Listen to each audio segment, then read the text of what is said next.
Chinnaiah coffee. Chinnaiah కాదు, చిన్నోడు. నేను మీ అక్క కొడుకును. నువ్వెందుకు ఏడుస్తున్నావమ్మా? చిన్నోడా, పెద్దయ్య గురించి అలా మాట్లాడకయ్యా. పెద్ద మనిషి, డబ్బుంటే గుడి కట్టాలి, బడి కట్టాలి. వెళ్ళిన చోటల్లా కనిపించిన దానికల్లా బిడ్డలు నెచ్చుకుంటూ పోరు. ప్రతి ఊళ్ళో చెట్లు నాటించడానికి వాడేమన్నా అశోకుడా? గుప్పెడంత ఉల్లిని కోస్తేనే కన్నీళ్ళు వస్తాయి. బారెడంత నా తల్లి మనసు కోసాడు. వాడి కన్నీళ్లు కాదు, రక్తం రావాలి, వచ్చేలా చేస్తా. మనల్ని ఇంతగా మోసం చేసిన వాడికి ఆస్తి, 3 పిల్లలు. నీకు మాత్రం పేదరికం ఒక్కడే. వద్దు చిన్నయ్య, వద్దు చిన్నయ్య.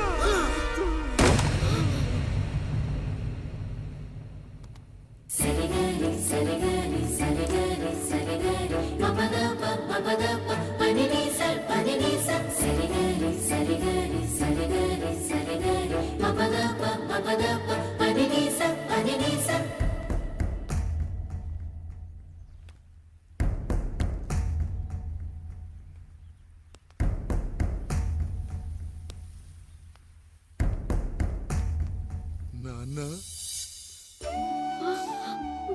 నాన్న. బాబుగారు.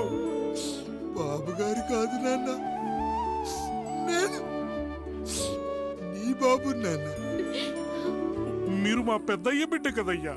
కష్టపడి రైతు దుక్కి దున్ని కోత కోస్తే విత్తనాల ఫ్యాక్టరీ వాడొచ్చి ఈ పంట నాది అంటే ఒప్పుకుంటావా నాన్న? ఈ భూమి నీది, ఈ పంట నీది. నేను నీ బిడ్డను నాన్న, నీ బిడ్డను. కానీ ఆ రూపం, ఈ ముఖం ఒక్కటే వాడిది నాన్న. కింద బాడీ చూడు, ఇద్దరం ఒకేలా లేవు. నేను నీ బిడ్డను నాన్న. బాబు, నాన్న, బాబు, నాన్న, ఒక్కసారి నన్ను ఎత్తుకో నాన్న.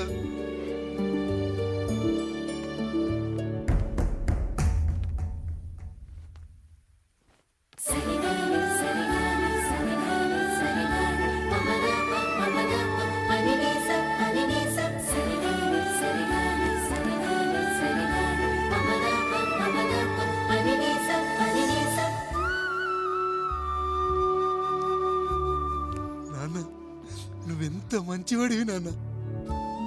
ఒకడు వాడిన టూత్ బ్రష్ నే ఎవ్వడూ చేత్తో పట్టుకోడు.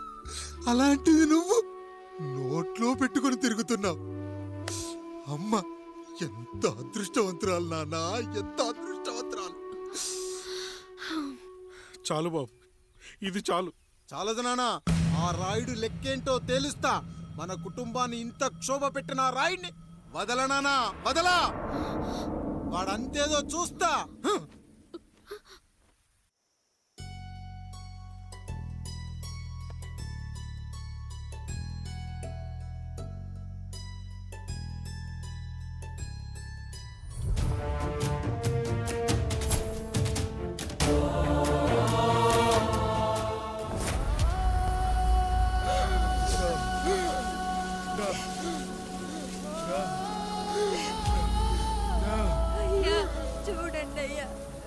చూసాకైనా మీ మనసు కరెక్టే లేదా? తాగటానికి నీళ్లు లేక చావు బతుకుల మధ్య కొట్టు పెట్టాడుతున్నారయ్యా.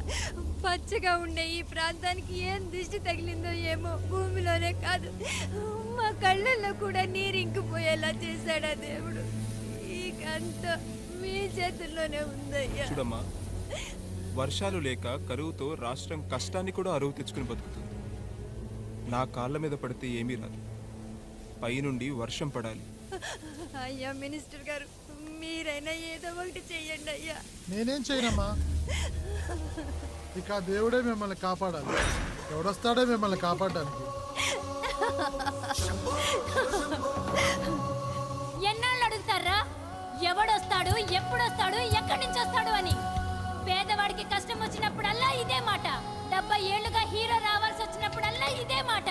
ఇంకా ఎన్నేళ్ళు అడుగుతారా ఎవడొస్తాడే మిమ్మల్ని కాపాడడానికని? మీరు మమ్మల్ని అడగటం, వస్తాడ్రా అని మేము మీకు చెప్పడం. అయినా సరే మళ్ళీ మీకోసం ఇంకోసారి చెప్తున్నాను, వస్తాడు. ఆకాశాన్ని చింపుకుంటూ వస్తాడు, నేలను పగలగొట్టుకుంటూ వస్తాడు. ఎవడు? దేవుడు. దేవుడా? రాయికి వరమిచ్చిన రాముడు దేవుడైతే, ద్రౌపదికి చీరిచ్చిన కృష్ణుడు దేవుడైతే, ఈ ఊరికి రాయుడు పాపా రాయుడు పాపా రాయుడు.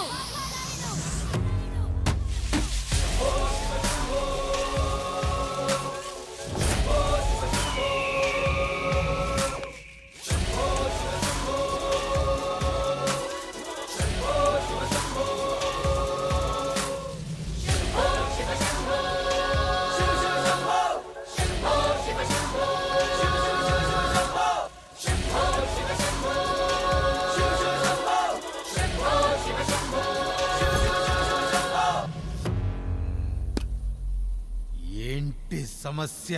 అయ్యా ఊరికి కరువు వచ్చింది. అదిగో ఆ నలుగురు దాహంతో చనిపోతున్నారయ్యా.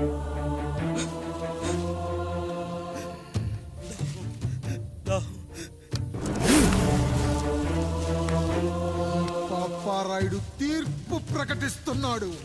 ఈ గ్రామం ఇంతకు ముందెప్పుడు ఎదురవ్వని సమస్య. అందుకే ఈ సమస్యని నా సర్వేంద్రియాలను కేంద్రీకరించి నవరంధ్రాలను బిగించి ఆలోచించి ఈ నా తీర్పు ప్రకటిస్తున్నాను. దాహంతో అలమటిస్తున్న ఆ నలుగురికి వెంటనే బావులు తవ్వించి వాళ్లకు నీళ్ళివ్వండి.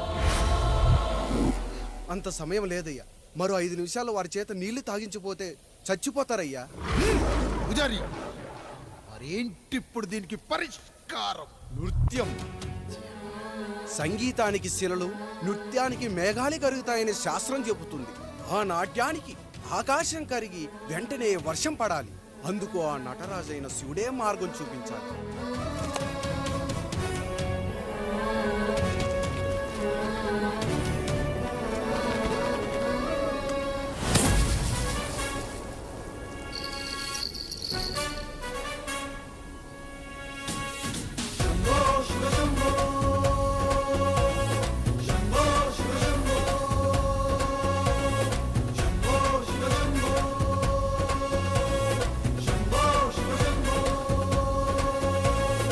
ఆకాశంలో మేఘాలన్నీ ఆవేశంతో ఏకం కాని ఊపిరి శబ్దం ఎదలో శంఖం పూరించే వేళ. నెట్టూర్పుల్లో నిర్వేదాన్ని, పడగాలుల్లో సందేశాన్ని, పడగళ్ళయ్యే ఆహ్వానాన్ని పంపించే వేళ. పాదమే ఆడే నాదం ఢమరుకమే కాదా, ప్రాణమే చేసే గానం గంగకు గుడి కాదా. గొంతులో దాహం దేహం దహించే వేళ, నటరాజుగా రాజుని నేరుగా చూసిన నింగిక నేలకు నది కాదా. అమృతం పంచే తీరు చూస్తూ ఊరంతా తన మాటని గీతక చేతని లీలక దేవుని తీరుగా కొలిచేలా.